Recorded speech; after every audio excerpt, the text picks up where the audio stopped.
TV, Inspirasi Kepri.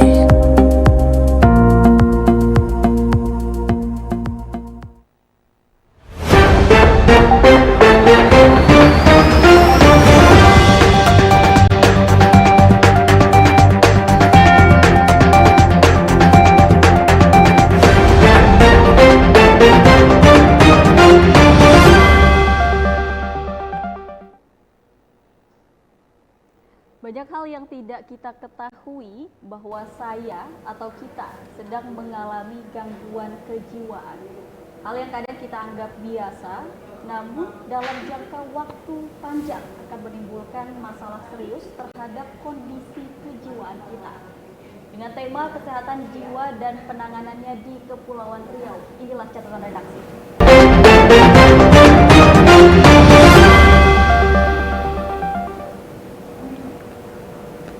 Baik, bersama kita telah hadir narasumber. Yang pertama ada Pak Sirajudin Nur selaku anggota Komisi 4 DPRD Provinsi Kepri. Selamat siang Pak Sira. Selamat siang, Mbak.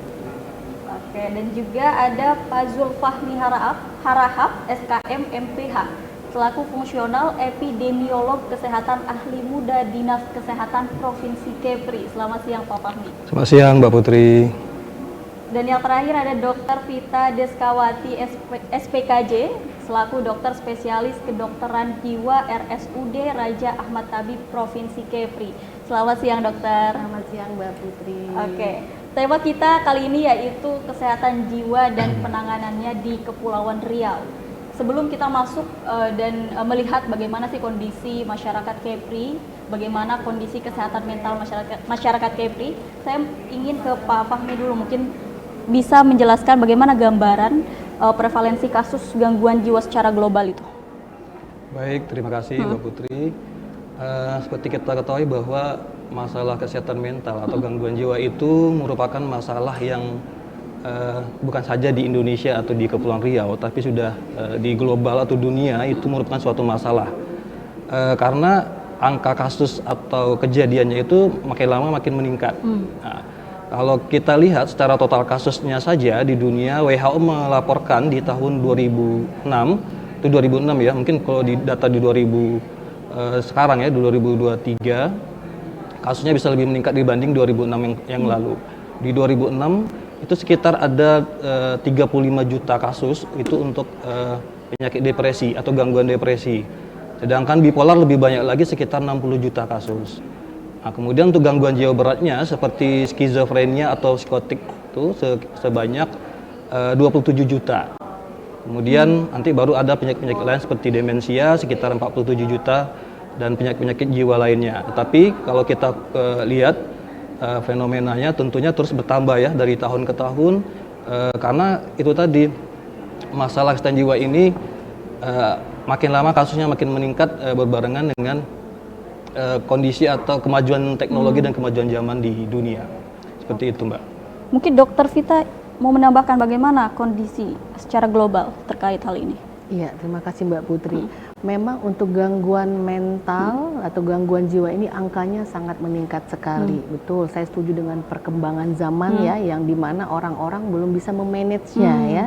Jadi dengan perkembangan zaman tuh ada dua, harusnya kita manfaatnya kita bisa dapat, ternyata mudaratnya ya, efeknya gitu, efek sampingnya itu yang membuat orang-orang banyak mengalami gangguan mental, terutama mungkin di daerah kita juga ya termasuk.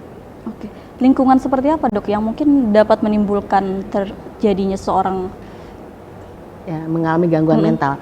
Jadi kita balik lagi, penyebab gangguan mental itu apa sih? Penyebabnya itu ternyata dari bio, psiko, sosio, kultur, spiritual ya. Jadi dari genetik bisa, mungkin bisa kurang dari 50% sih sebenarnya ya, sama seperti penyakit yang lainnya.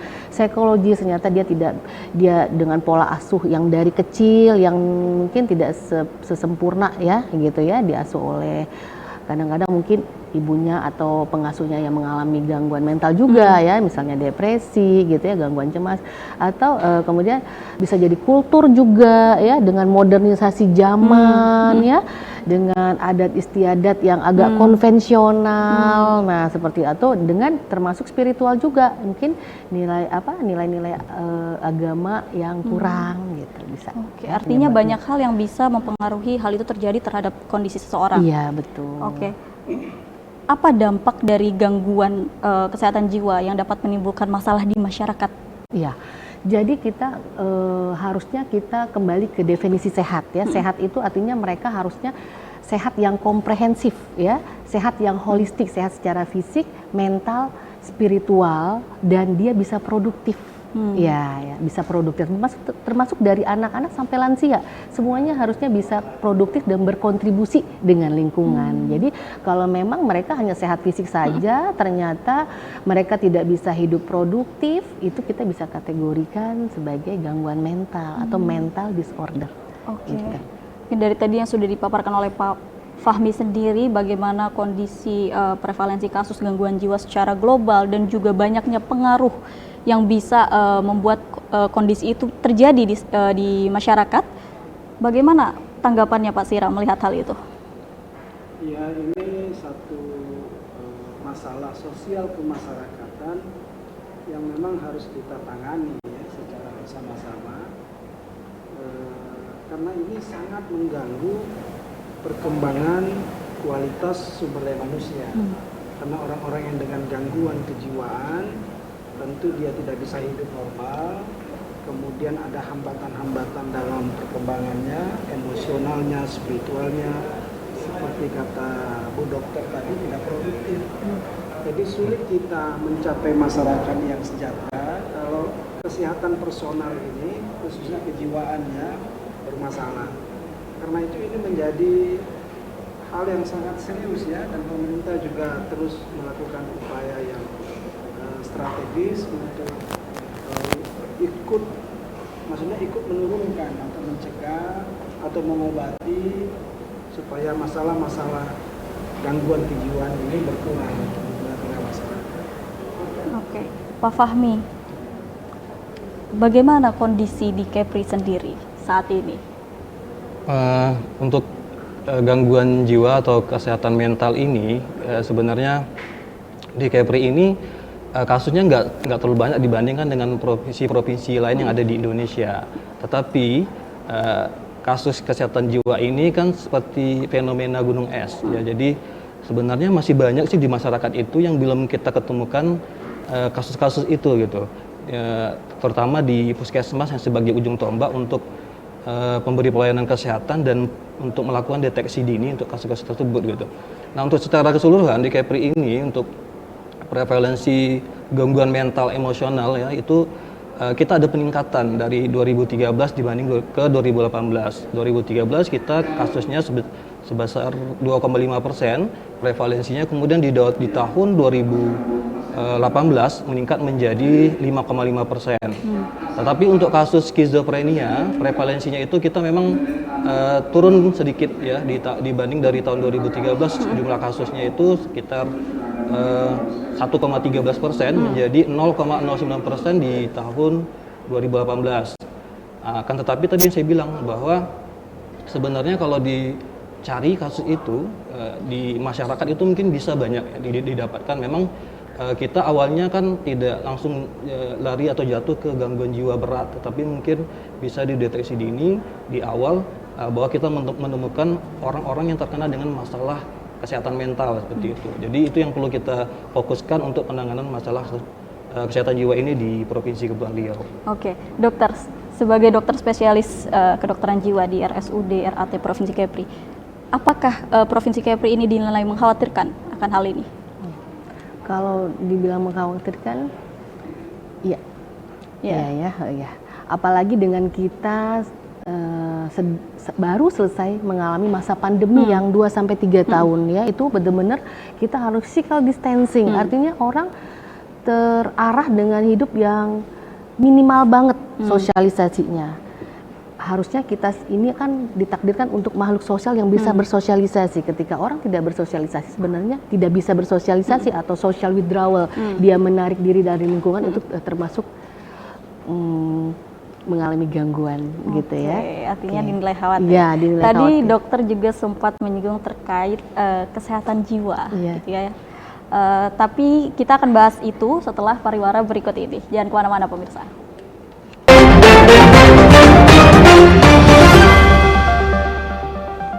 Sehatkah jiwaku?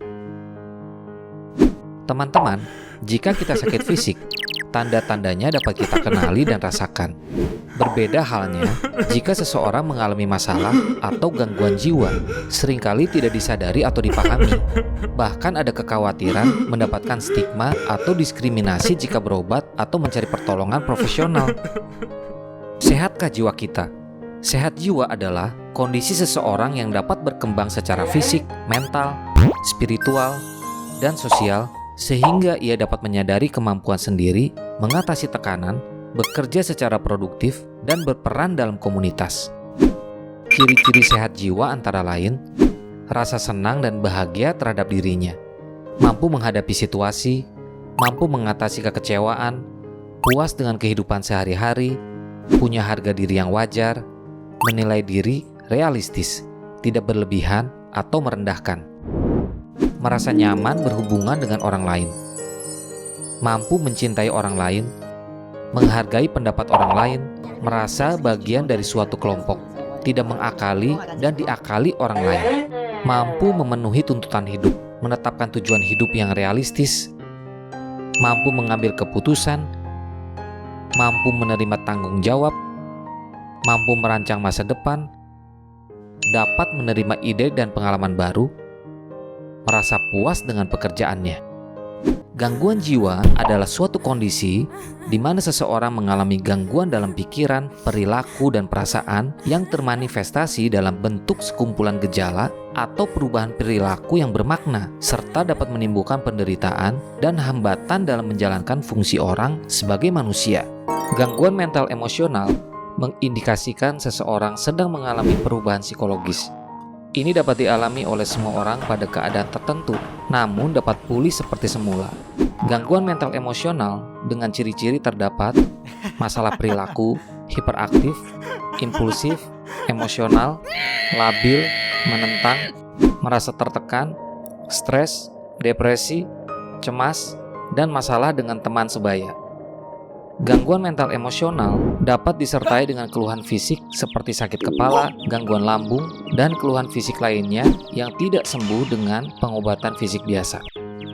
Gangguan psikotik dan skizofrenia ditandai antara lain perilaku aneh, pembicaraan tidak nyambung, emosi labil dan tidak serasi, gelisah, agresif hingga tidak terkontrol, mudah tersinggung, mudah curiga, terkadang menarik diri dari lingkungan dan mengurung diri. Dapat disertai halusinasi, ilusi, dan waham, serta tidak mampu bertanggung jawab. Sehat jiwa, masa depan generasi muda, keren dan unggul.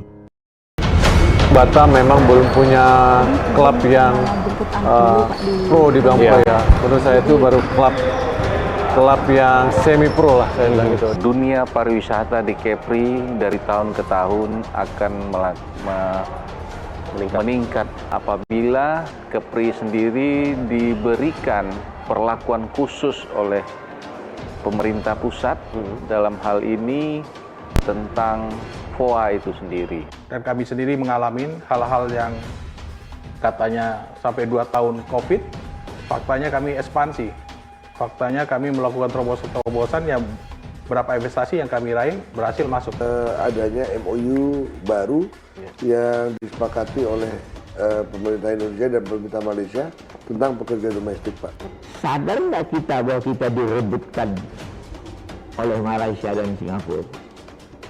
Dan mereka dengan cara mereka menghalang-halangi terjadinya transit di Indonesia.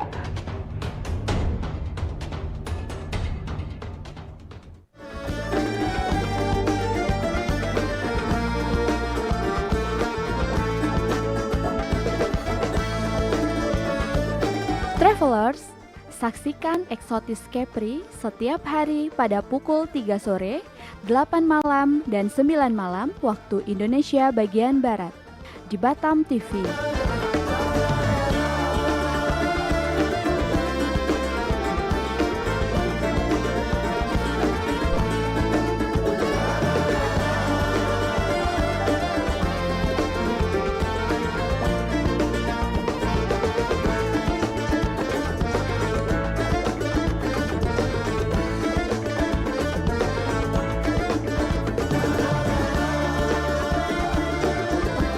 Nikmati keindahan destinasi wisata di Provinsi Kepri. Wisata ke Kepri aja. Bangga berwisata di Indonesia.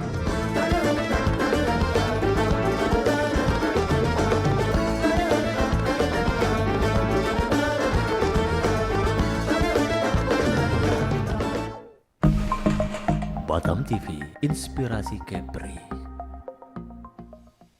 Halo warga Kepri, kini siaran Batam TV bisa Anda download aplikasinya di Google Play Store dengan ketik JPM Stream di kolom search lalu unduh aplikasinya. Anda bisa menyaksikan program Batam TV.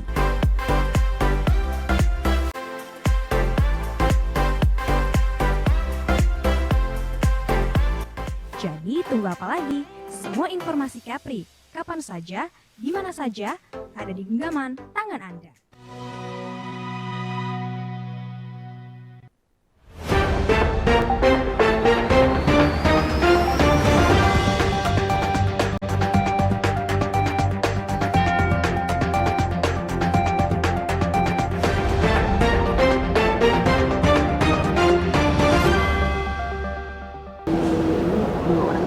Terima kasih pemirsa, Anda masih di catatan redaksi. Nah, di segmen kali ini kita akan membahas terkait kenali kesehatan jiwa dan masalah kesehatan jiwa. Dokter Vita tadi sudah menyinggung sedikit terkait sehat jiwa. Apa itu sehat jiwa, Dok? Oke, sehat jiwa. Kita kembali lagi jiwa atau mental itu sebenarnya apa sih? Ya, sebenarnya itu adalah orang yang memang bisa normal pikiran, perasaan, dan perilakunya. Artinya kalau tidak sehat berarti ada yang terganggu tuh di antara tiga itu. Di mana letaknya itu sebenarnya ada di dalam otak. Di dalam otak manusia itu ada namanya neurotransmitter atau zat-zat kimia otak yang mengatur ketiga itu tadi, pikiran, perasaan, dan perilaku. Ketika mereka terganggu atau tadi fungsinya terganggu, adanya hendaya, itu berarti mereka udah disorder atau mengalami gangguan jiwa. Oke. Apa ciri-ciri orang yang sehat jiwa? Ya, sehat jiwa itu orang yang bisa merasakan bahagia, bisa hidup produktif, bisa hidup bersosialisasi. Nah, itu kita katakan dia sehat jiwa. Oke. Artinya ketika orang itu dia terkena gangguan kesehatan mental ataupun gangguan kejiwaan, itu kan mungkin jika dibandingkan dengan orang yang terkena sakit biasa, fisik itu akan terlihat, misalnya flu, demam dan sebagainya. Bagaimana kita mengenali bahwa seorang itu ternyata terkena gangguan kesehatan mental ataupun gangguan kejiwaan? Memang kalau jiwa ini ibaratnya beda dengan luka fisik ya, luka berdarah gitu ya. Kalau jiwa ini kayak luka nggak berdarah gitu ya. Tapi sakit hati kata pasien kayak gitu ya, sangat pedih, sangat sedih gitu ya. Jadi terlihat kalau memang tadi dia udah tidak seperti makhluk manusia. Kita kan manusia ini makhluk sosial ya. Sudah sulit bersosialisasi kalau misalnya kalau kita punya staf mungkin sebagai pimpinan, kenapa ini hasil kerjanya tidak bagus gitu ya, sudah terganggu fungsi-fungsinya ya misalnya. Atau kalau yang ringan itu tidurnya udah nggak kualitas, dia udah mengalami gangguan konsentrasi sehingga hasil kerjanya tidak bagus. Pada anak-anak mungkin kita bisa dinilai dari akademisnya, kalau dari pekerja karir mungkin hasil kerjanya sudah tidak bagus, tidak seperti biasanya gitu. Atau banyak melamun ya, sedih, sering sedih, mudah tersinggung. Bahkan tadi yang dikatakan oleh Pak Fahmi yang skizofrenia itu dia udah mengalami seperti terlihat berbicara sendiri seolah-olah dia sedang komunikasi dengan makhluk halus atau perawatan dirinya itu udah terganggu ya, dekorumnya ya. Jadi dia udah seperti acak-acakan perawatannya gitu ya. Oke. Pak Sira, sehat jiwa tadi sudah disampaikan oleh Dokter Vita. Melihat masyarakat Kepri sendiri, bagaimana penilaian Bapak? Apakah masyarakat kita ini sehat jiwanya? Secara umum kesehatan jiwa kita di provinsi ya relatif lebih baik ya. Karena kita lihat saja yang sedang penanganan hari ini di rumah sakit jiwa kita di Tanjung Uban, itu kan pasiennya juga ya tidak sama dengan pasien-pasien yang ada di provinsi lain yang banyak ya. Barangkali juga kita masyarakat kita belum sesungguhnya mengetahui, mengenali apa itu gangguan kejiwaan, dan kemudian kesadaran untuk keluarga khususnya untuk memonitoring atau melihat perkembangan anak ya, itu masih belum secara baik dilakukan ya. Banyak di kalangan juga masyarakat kita yang sebetulnya sedang terganggu jiwanya, tapi dia tidak tahu bahwa itu sesungguhnya adalah gangguan kejiwaan. Seperti kata Bu Dokter tadi kan, kesehatan jiwa atau kesehatan mental itu kan banyak variannya ya. Bahkan yang suka narsis itu gangguan mental ya Dokter ya. Narsisistik ya Pak ya. Iya, baperan. Itu juga termasuk ya. Oh iya, susah move on. Susah move on. Itu bagian dari luka-luka batin yang mengganggu kejiwaan. Tidak produktif, tidak bahagia, sulit berkomunikasi dengan orang lain. Itu bagian dari gangguan kejiwaan. Tapi memang kejiwaan di masyarakat kita itu selalu diasosiasikan dengan gila ya. Padahal gila itu barangkali salah satu bentuk dari gangguan kejiwaan yang taraf, mungkin sudah stadium lah. Tapi yang kesehatan jiwa yang umum itu kan banyak juga ya. Ada yang kurang percaya diri. Mental blocking itu masuk ke dalam gangguan kejiwaan ya. Betul. Jadi problematik kita ini di masyarakat kita soal mental blocking ini, kalau itu jumlahnya banyak. Ya, yang saya bilang sedikit tadi itu gangguan kejiwaan yang orang dengan gangguan jiwa ODGJ tadi. Ya, berat itu berat. Ya, yang sudah berat. Tapi yang ringan-ringan itu banyak. Yang punya gangguan mental blocking. Nah, mental blocking ini salah satu faktor penghambat seseorang sulit produktif dan sulit sejahtera ya. Nah, mental blocking itu banyak hal seperti rasa pesimis, apatis, kemudian tidak percaya diri, takut bertemu orang lain, takut bersosialisasi, itu semua mental blocking. Nah, itu bibit-bibit yang bisa menimbulkan nanti depresi. Karena dia gagal, ya, pasrah, lama-lama stres, depresi, gila. Itu tahapan-tahapan. Jadi ini memang harus secara sistemik diselesaikan atau ditangani oleh kita semua lah ya, kita semua, khususnya di keluarga. Di keluarga-keluarga kita di Kepulauan Riau ini juga mesti memperhatikan perkembangan keluarganya. Memang tidak beda dengan luka fisik kata dokter tadi dengan luka batin gitu. Rata-rata orang dengan gangguan kesehatan jiwa ini kan malu mau pergi berobat ya. Stigma ya Pak ya. Ya, stigmanya buruk dengan kesehatan jiwa. Ini aib dan sebagainya gitu. Asal ketemu dokter RS apa? RSUP. Spesialis SPKJ. Oh, ini berarti gila nih kata.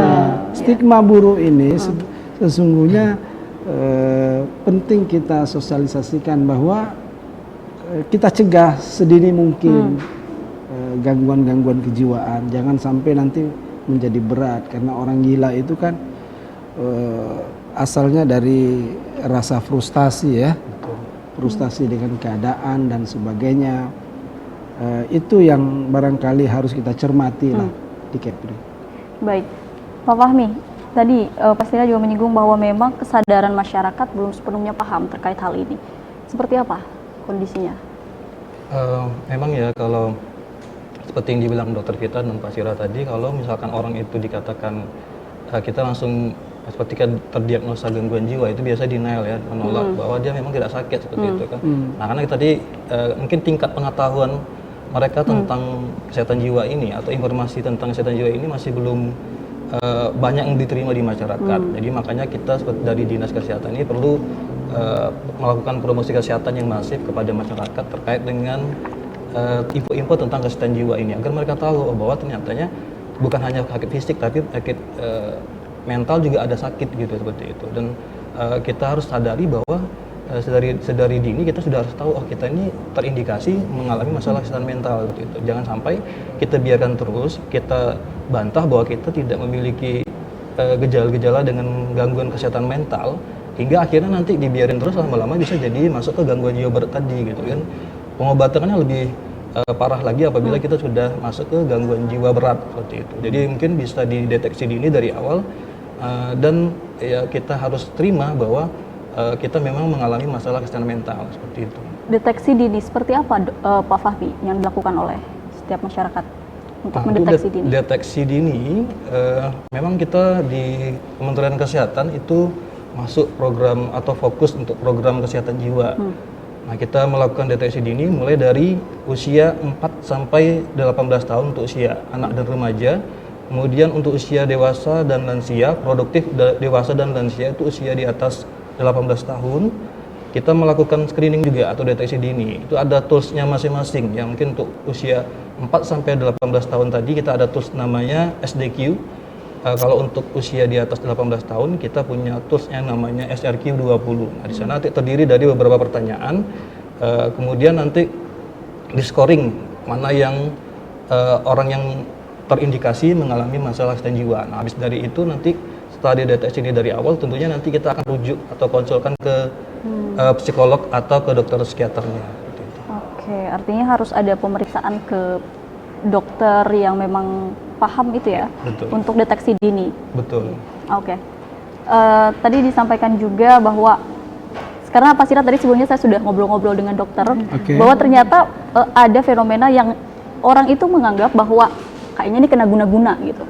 Dia awalnya sembuh, dia awalnya pinter orangnya, tapi ternyata kok dia sekarang berubah. Kayaknya ini kena guna-guna, kena sihir. Ada juga yang seperti itu, betul ya dok ya? Iya. Itu bagaimana agar mengedukasi masyarakat bahwa ternyata itu masuk ke dalam gangguan kesehatan mental ataupun gangguan kejiwaan? Dok, seperti bagaimana? Jadi tadi kan kenapa orang itu sampai mengalami gangguan mental, itu penyebabnya yang biopsikososial, kultur, spiritual. Jadi terjadi gangguan di situ neurotransmitternya, ya kan? Ini tergantung kembali lagi ke orangnya. Makanya tadi kata Pak Fahmi kita perlu edukasi gitu ya. Sebenarnya ini bukan disebabkan oleh diguna-guna gitu. Jadi kita harus berpikir tidak terlalu konvensional. Yang rugi siapa? Kalau berpikir konvensional pasti pasien dan keluarganya yang rugi. Yang tadinya mereka produktif jadi tidak produktif kan seperti itu ya. Jadi memang harus kita edukasi mereka untuk melakukan tindakan preventif pencegahan.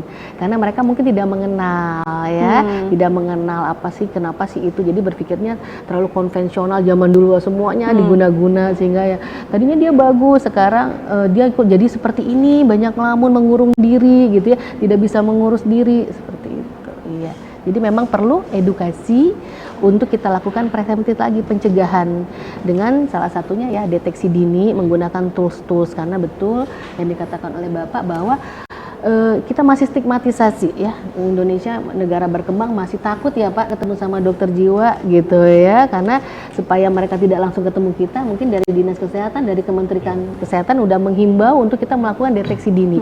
Kalau melakukan deteksi dini siapa saja boleh, paling nanti dari itu kita lakukan cut off point ya, oke, kita kelompok-kelompokkan ini mengalami gangguan, ini tidak mengalami gangguan, mungkin yang akan dirujuk nanti yang mengalami gangguan dari hasil screening tadi. Oke, artinya semua orang bisa untuk melakukan deteksi boleh, dini. Artinya iya. itu hal yang sebagai upaya agar orang itu tidak memiliki ibaratnya pemikiran negatif, oh dia kesana ternyata dia gila gitu. Iya betul, karena stigmatisasi itu sebenarnya yang rugi diri sendiri dan mungkin negara juga bisa rugi kalau terlalu stigmatisasi ya, karena SDM-nya nanti tidak bisa produktif ya, tidak bisa produktif maksimal, bahkan nanti untuk kemajuan negara juga, kemajuan daerah juga akan berkurang ya. Untuk upaya yang dilakukan terhadap orang yang sudah terkena gangguan kejiwaan itu seperti apa? Iya.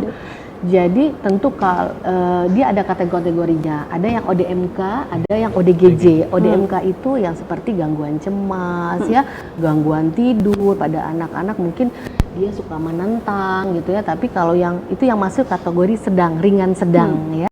Ada lagi yang kategori OD yang berat ya atau kronis, ODGJ, orang dengan gangguan jiwa besar yang dikatakan oleh Bapak biasanya di RSJ ya Pak ya. Di RSJ kita juga di Tanjung Uban sudah punya fasilitas RSJ ya Pak ya, di situ rumah sakit jiwa. Ya. Nah, itu cara penanganannya tentu kalau dia masih kategori ringan itu mungkin beberapa dokter umum sudah kita latih ya Pak Fahmi ya, itu bisa. Karena di dokter umum itu ada kompetensi 4A ya, ada beberapa yang banyak varian-variannya kalau kata Bapak tadi di mental health itu ada beberapa variannya, ringan-ringan bisa ditangani oleh dokter umum atau oleh psikolog ya, psikolog atau terutama psikolog klinis. Tapi kalau udah kategorinya sedang sampai berat ini sepertinya harus ke dokter psikiater karena penanganannya ada dua macam, obat dan tanpa obat. Artinya obat itu psikofarmaka dan non farmaka, misalnya psikoterapi, ya, cognitive behavioral terapi, terapi perilaku, gitu, ya, supaya mereka tujuannya mereka bisa gejalanya hilang dan mereka bisa layaknya makhluk sosial hidupnya, bisa bersosialisasi lagi dan mereka bisa produktif kembali. Gitu. Mereka bisa sembuh artinya dok?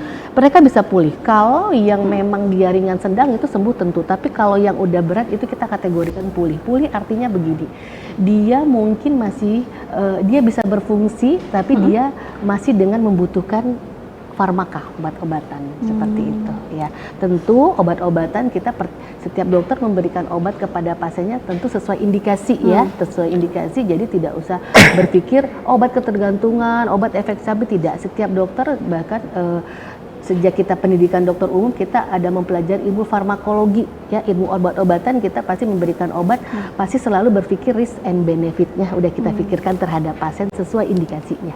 Oke. Pak Fahmi, di Kepri sendiri yang banyak terkena gangguan kesehatan mental sendiri dari kalangan muda, tua, apa? Kalau berdasarkan data, kita kasus yang terbanyak itu di usia dewasa atau usia produktif dan sampai dewasa ya. Mungkin kalau untuk anak-anak sama lansia kita tidak terlalu banyak kasus. Tetapi tadi mungkin kalau karena tadi kalau kesehatan jiwa ini kan atau gangguan jiwa ini kan kasusnya kan dari awal dia masih anak atau remaja yang tidak tertangani, akhirnya di dewasa dia terkena gangguan jiwa berat seperti itu. Misalkan contoh kasus-kasus bullying yang tidak tertangani atau mereka sampai dewasa mereka jatuh ke gangguan jiwa berat. Jadi makanya untuk laporan data atau laporan kasus kita banyaknya di usia produktif dan dewasa seperti itu. Tapi untuk kasus untuk anak-anak dan lansia ada, tapi nggak sebanyak di usia produktif dan dewasa tadi. Oke, pemirsa Batam TV jangan kemana-mana, tetap saksikan catatan redaksi.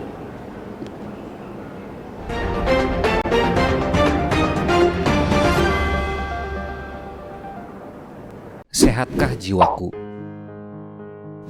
Teman-teman, jika kita sakit fisik, tanda-tandanya dapat kita kenali dan rasakan. Berbeda halnya jika seseorang mengalami masalah atau gangguan jiwa, seringkali tidak disadari atau dipahami. Bahkan ada kekhawatiran mendapatkan stigma atau diskriminasi jika berobat atau mencari pertolongan profesional. Sehatkah jiwa kita? Sehat jiwa adalah kondisi seseorang yang dapat berkembang secara fisik, mental, spiritual, dan sosial sehingga ia dapat menyadari kemampuan sendiri, mengatasi tekanan, bekerja secara produktif, dan berperan dalam komunitas. Ciri-ciri sehat jiwa antara lain, rasa senang dan bahagia terhadap dirinya, mampu menghadapi situasi, mampu mengatasi kekecewaan, puas dengan kehidupan sehari-hari, punya harga diri yang wajar, menilai diri realistis, tidak berlebihan atau merendahkan, merasa nyaman berhubungan dengan orang lain, mampu mencintai orang lain, menghargai pendapat orang lain, merasa bagian dari suatu kelompok, tidak mengakali dan diakali orang lain, mampu memenuhi tuntutan hidup, menetapkan tujuan hidup yang realistis, mampu mengambil keputusan, mampu menerima tanggung jawab, mampu merancang masa depan, dapat menerima ide dan pengalaman baru, merasa puas dengan pekerjaannya, Gangguan jiwa adalah suatu kondisi di mana seseorang mengalami gangguan dalam pikiran, perilaku, dan perasaan yang termanifestasi dalam bentuk sekumpulan gejala atau perubahan perilaku yang bermakna, serta dapat menimbulkan penderitaan dan hambatan dalam menjalankan fungsi orang sebagai manusia. Gangguan mental emosional mengindikasikan seseorang sedang mengalami perubahan psikologis. Ini dapat dialami oleh semua orang pada keadaan tertentu, namun dapat pulih seperti semula. Gangguan mental emosional dengan ciri-ciri terdapat masalah perilaku, hiperaktif, impulsif, emosional, labil, menentang, merasa tertekan, stres, depresi, cemas, dan masalah dengan teman sebaya. Gangguan mental emosional dapat disertai dengan keluhan fisik seperti sakit kepala, gangguan lambung, dan keluhan fisik lainnya yang tidak sembuh dengan pengobatan fisik biasa. Gangguan psikotik dan skizofrenia ditandai antara lain perilaku aneh, pembicaraan tidak nyambung, emosi labil dan tidak serasi, gelisah, agresif hingga tidak terkontrol, mudah tersinggung, mudah curiga, terkadang menarik diri dari lingkungan dan mengurung diri. Dapat disertai halusinasi, ilusi, dan waham, serta tidak mampu bertanggung jawab. Sehat jiwa, masa depan generasi muda, keren dan unggul. Ini di segmen terakhir.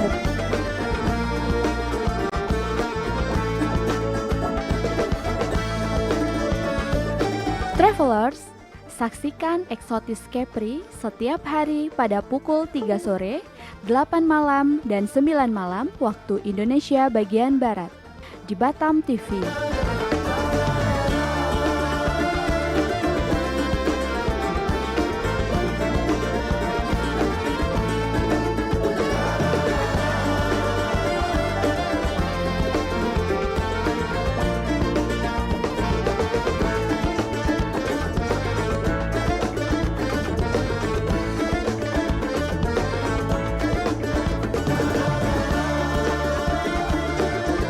Nikmati keindahan destinasi wisata di Provinsi Kepri.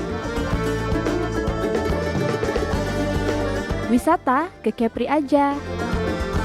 Bangga berwisata di Indonesia.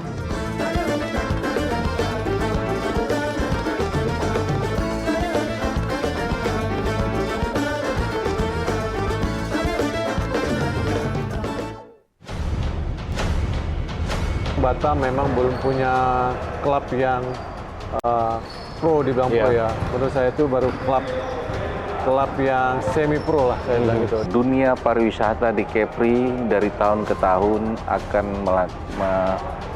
meningkat apabila Kepri sendiri diberikan perlakuan khusus oleh pemerintah pusat dalam hal ini tentang FOA itu sendiri. Dan kami sendiri mengalami hal-hal yang katanya sampai 2 tahun COVID, faktanya kami ekspansi. Faktanya kami melakukan terobosan-terobosan yang berapa investasi yang kami raih berhasil masuk. Adanya MOU baru yang disepakati oleh pemerintah Indonesia dan pemerintah Malaysia tentang pekerja domestik, Pak. Sadar nggak kita bahwa kita direbutkan oleh Malaysia dan Singapura? Dan mereka dengan cara mereka menghalang-halangi terjadinya transit di Indonesia.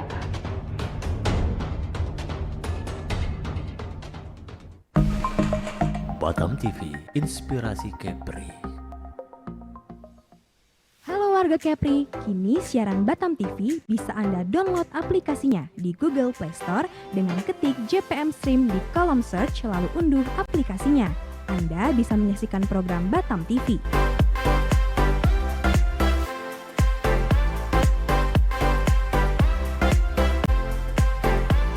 Jadi tunggu apa lagi? Semua informasi Kepri, kapan saja, di mana saja, ada di genggaman tangan Anda.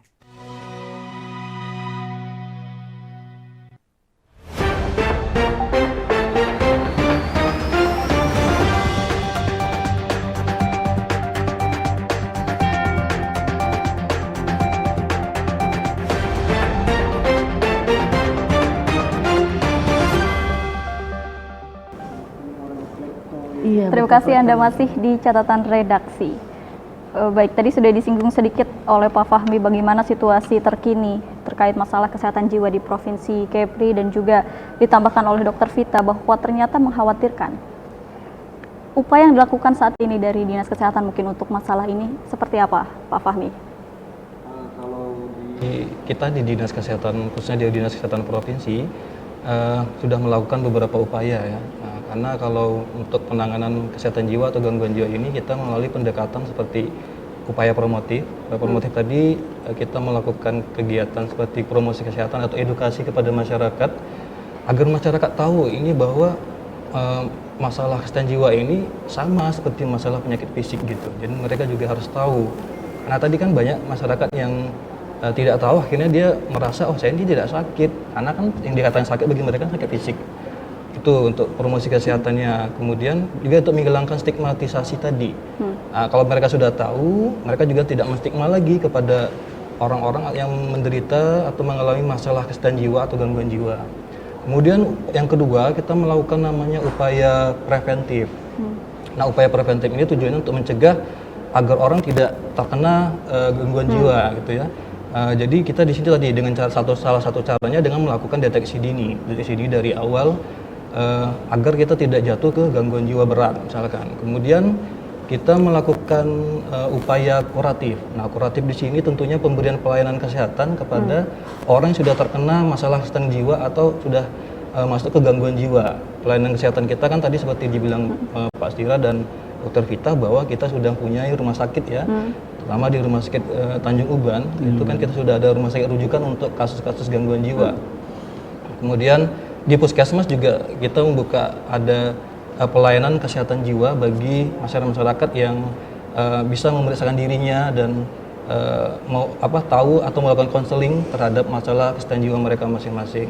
Kemudian upaya yang terakhir itu namanya upaya rehabilitatif. Nah, rehabilitatif di sini kan tentunya tujuannya agar nanti waktu mereka sudah pulih ya, tadi yang dokter kita bilang pulih, mereka tuh diterima di masyarakat, mereka bisa kembali fungsinya sebagai yang seperti awal dulu gitu. Jadi sudah bisa hidup produktif, hidup mandiri, dan bisa dapat penerimaan dari masyarakat. Nah, itu tujuan atau upaya yang kita lakukan di Dinas Kesehatan Provinsi.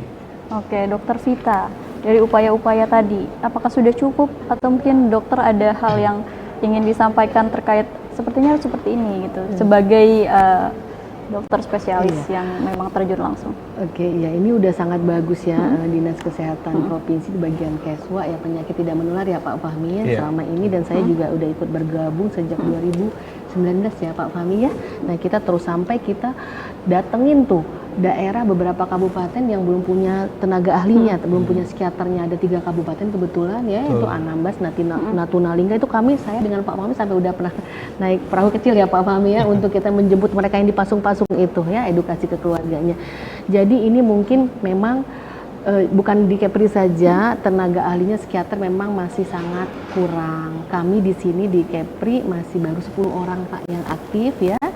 Nah, mudah-mudahan kita berharap bertambah lagi, ada dokter umum yang mau sekolah lagi untuk ngambil spesialis kedokteran jiwa, karena semakin banyak tenaga ahli maka mereka akan cepat kita tangani, tidak sampai kronis. Jadi mungkin mudah-mudahan Kepri ini makin banyak putra-putra daerah yang mau sekolah lagi ngambil jurusan psikiatri, ilmu kedokteran jiwa, sehingga bisa saling bekerja sama untuk menurunkan fenomena gunung es tadi gitu ya, angka-angka yang meningkat tadi.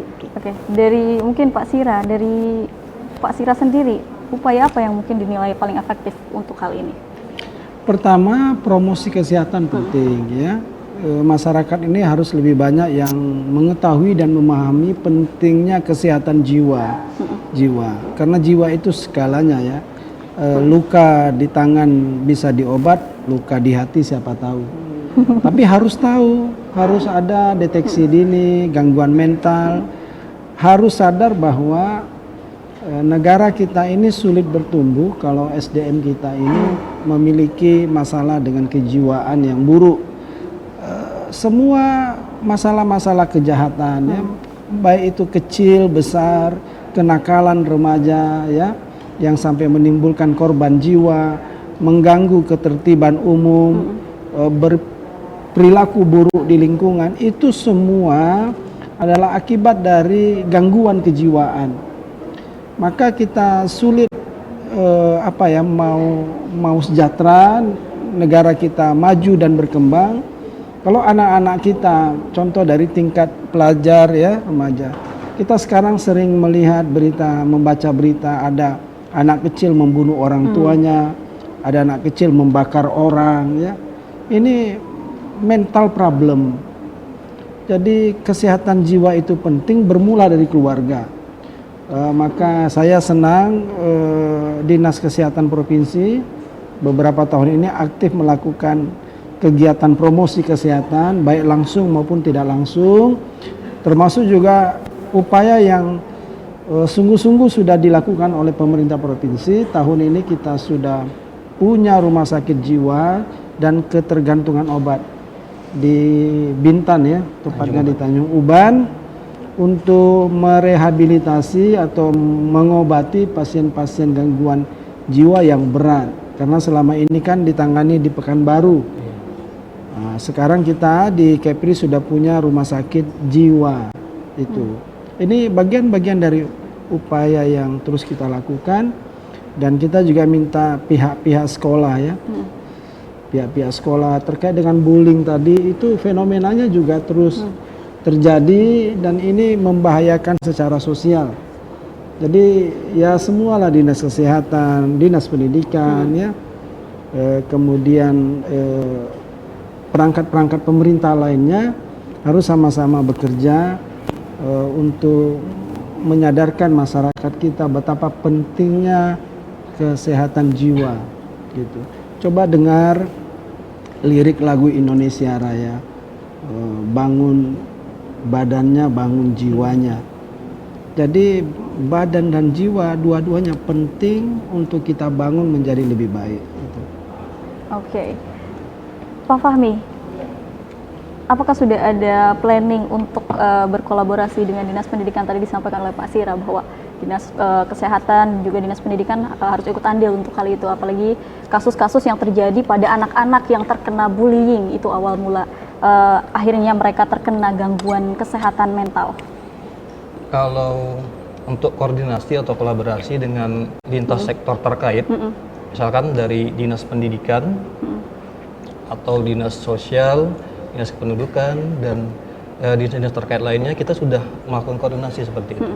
Terutama untuk Dinas Pendidikan ya, dan Kementerian Agama, karena seperti pesantren dan madrasah-madrasah itu di bawah Kementerian Agama. Jadi kita harus ada dua, Dinas Pendidikan dan Kementerian Agama. Nah, di situ kita sudah melakukan koordinasi seperti karena di sekolah kita juga ada namanya UKS kan, usaha kesehatan sekolah. Nah, itu juga kerjasama antara kesehatan dan pendidikan juga. Nah, untuk kesehatan jiwa ini kita masuk ke dalam UKS itu. Jadi untuk program kesehatan jiwa sudah terlebur di UKS. Nah, nanti untuk kegiatan-kegiatannya berupa tadi edukasi atau promosi kesehatan, kemudian deteksi dini pada anak-anak dan remaja yang ada di sekolah, kemudian nanti baru untuk pelayanan kesehatannya sesuai dengan wilayah puskesmas mereka masing-masing. Kemudian nanti baru kalau kita sudah melakukan koordinasi seperti itu, kita jadi melakukan upayanya itu lebih gampang gitu ya. Karena selama ini dulu atau yang dulu sebelumnya itu kita belum melakukan koordinasi, kita mungkin susah untuk masuk ke sekolah seperti itu, apalagi ke pesantren atau ke madrasah. Nah, tapi sekarang kita sudah melakukan koordinasi dan kita sudah ada wadah koordinasi itu malahan sekarang, namanya TPKJM. Kalau disingkat TPKJM, singkatannya dari tim pembina. Kalau di provinsi namanya tim pembina, kalau di kabupaten kota tim pelaksana kesehatan jiwa masyarakat. Situ masuk semua lintas-lintas sektor terkait, termasuk Dinas Pendidikan dan Kementerian Agama. Oke, sudah berjalan itu, Pak Fahmi? Insya Allah bulan Juli ini kita adakan rapat lagi untuk membahas masalah-masalah yang ada, terutama masalah kesehatan jiwa yang ada di Provinsi Kepulauan Riau. Nanti kita ada rapatnya insya Allah di bulan Juli ini. Jadi bukan hanya sekedar SK yang kita harapkan, tapi tentunya nanti rapat koordinasi ini bisa memecahkan atau mencari masalah-masalah yang ada, masalah kesehatan jiwa yang ada di Provinsi Kepri. Oke, baik. Tadi disampaikan juga bahwa pelayanan kesehatan itu salah satu upaya yang dilakukan oleh Dinas Kesehatan. Bagaimana penanganan orang dengan gangguan jiwa yang terlantar atau tidak memiliki keluarga? Kalau untuk Itu suatu masalah bagi kita, bukan di Kepri saja tapi di Indonesia, untuk ODGJ atau orang dengan gangguan jiwa ini yang terlantar kemudian tidak punya identitas, ya terutama di daerah-daerah seperti di Kota Batam itu kan banyak nih yang terlantar kemudian tidak punya identitas, yang akhirnya membuat kesulitan kita memberikan pelayanan kesehatan karena kan mereka tidak punya jaminan kesehatan ya seperti BPJS seperti itu. Nah itu tadi yang saya sebutkan, kita sudah ada wadah koordinasi namanya TPKJM tadi. Salah satunya ada dinas sosial juga ya di situ. Kemudian kita juga ada BPJS untuk jadi tim di situ, dan ada dinas sosial. Kemudian dinas kependudukan, maksudnya untuk yang KTP-nya gitu ya. Nah jadi nanti kita berbagi tugas dan fungsi nih. Jadi bukan dinas kesehatan semua. Jadi selama ini dulu semua dinas kesehatan yang melakukan. Padahal sebenarnya ada tupoksi masing-masing. Kayak tadi yang terlantar kan harusnya ke dinas sosial, atau yang tidak mempunyai identitas kan ke dinas kependudukan dan catatan sipil ya, seperti itu. Jadi makanya kita mempunyai wadah koordinasi itu. Jadi kalau ada kasus-kasus seperti itu, ya misalkan untuk penanganan orang-orang ODGJ yang terlantar, kita nanti serahkan ke dinas sosial. Tapi untuk pelayanan kesehatannya nanti bisa ke kesehatan. Nah, mereka mungkin ada kebijakan khusus bagaimana untuk orang atau ODGJ yang terlantar ini dan atau tidak mempunyai identitas. Biasanya seperti itu. Oke, karena kita sudah masuk ke penghujung acara, saya mungkin ingin memberikan kesempatan closing statement 1 menit Pak Fahmi, Dr. Vita dan juga Pak Sira untuk menyampaikan terkait apapun terkait tema kita hari ini. Mungkin dimulai dari Dr. Vita. Oke ya. Tadi memang marilah kita bersama-sama menjaga kesehatan jiwa kita yang sehat, ya Mas. Jiwa sehat sama seperti sehat fisik ya, agar kita bisa hidup produktif terus, bisa bahagia gitu ya, dan kita membantu kemajuan daerah. Oke. Mungkin Pak Sira. Ya, di kesempatan ini saya ingin sampaikan kepada seluruh masyarakat Kepulauan Riau, bagi yang memiliki keluarga sedang dalam kondisi gangguan jiwa dan butuh penanganan atau rehabilitasi, silakan datang ke RSJKO yang ada di Tanjung Uban. Saat ini fasilitasnya sudah cukup memadai dan sudah ada beberapa pasien yang ditangani dan perkembangannya cukup baik. Saya ingin membagikan nomor kontak yang bisa dihubungi bagi masyarakat yang ada di luar Pulau Bintan ya. Bisa menghubungi nomor ini sebagai call center rumah sakit jiwa kita di Kepulauan Riau, 0859 3022 9000. Jadi kepada seluruh masyarakat Kepulauan Riau, baik di kabupaten manapun, Natuna, Anambas, Lingga, Karimun, silakan menghubungi nomor ini dan berkoordinasi jika ada keluarga yang sedang dalam kondisi gangguan jiwa supaya dapat penanganan medis lebih lanjut. Dan kita berharap masyarakat kita Kepulauan Riau ini terus menjaga kesehatan jiwa, karena kesehatan jiwa itu adalah syarat penting bagi setiap individu untuk bisa berkembang secara baik, supaya bisa sejahtera, produktif, dan bisa ikut mendukung pembangunan, ikut berkontribusi bagi kemajuan daerahnya. Jadi sangat penting menjaga kesehatan jiwa dan terus di tingkat keluarga terus perkuat hubungan kasih sayang ya. Saya kira itu. Oke. Silakan Pak Fahmi. Kalau saya sih harapannya masyarakat segera apabila terindikasi mengalami kesehatan mental atau gangguan jiwa, segera dilakukan pemeriksaan atau screening di puskesmas terdekat untuk mengetahui apakah orang tersebut atau kita ini benar-benar sehat jiwa, seperti itu. Kemudian saya menghimbau juga kepada lingkungan masyarakat dan keluarga agar mendukung ya, memberikan dukungan kepada anggota keluarganya atau anggota masyarakat yang mengalami kesulitan mental. Jadi jangan di stigma atau diskriminasi, karena sakit jiwa itu sama dengan sakit fisik, dan penyakitnya itu perlu juga diobati dan perlu bantuan dari masyarakat dan keluarga terutama. Itu saja. Oke, baik. Terima kasih Pak Fahmi telah hadir di Batam TV dan memberikan informasinya. Sama-sama. Pak Sira, terima kasih. Sama-sama.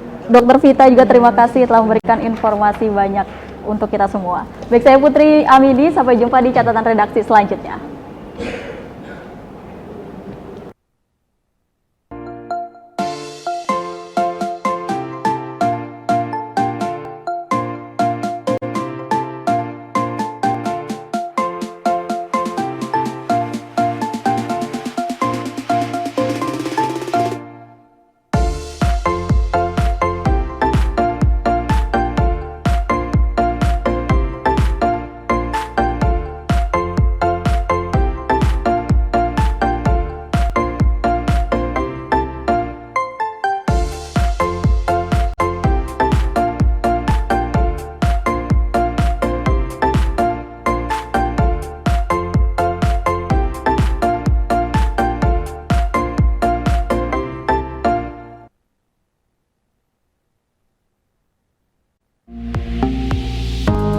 Batam TV, inspirasi Kepri.